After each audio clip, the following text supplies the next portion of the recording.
Ceste so v slabem stanju, zato so sanacije in preplastitve nujne, pravijo v krajevni skupnosti Prečna. V sklop tega smo si zadali cilj, da čim več cestišč obnovimo oziroma jih vsaj preplastimo.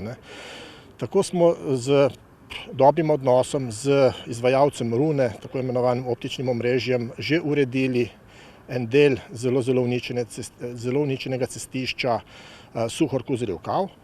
Pred kratkim pa so krajevne skupnosti v sodelovanju z mestno občino podpisale pogodbo z na razpisu izbranim izvajalcem del, to je novomeškim podjetjem CGP.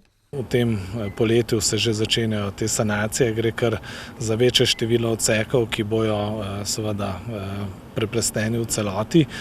To pa kombiniramo v letošnjem letu tudi z določenimi celovitimi preplastitvami, ki so sledile vlaganjem v določeno telekomunikacijsko infrastrukturo.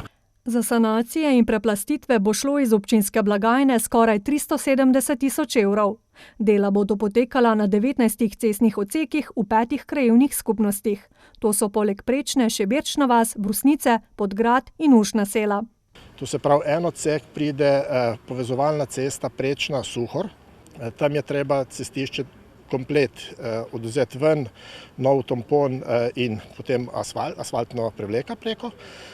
Potem imamo v naselju Prečna slabo cestišče, en del slabega cestišča, ki so se obnavljale in vodovod menjal.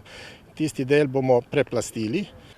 Poskrbeti bo treba še za plombe na 4 odsekih, preplastitve pa bodo prišle na vrsto prihodnje leto, še dodaja.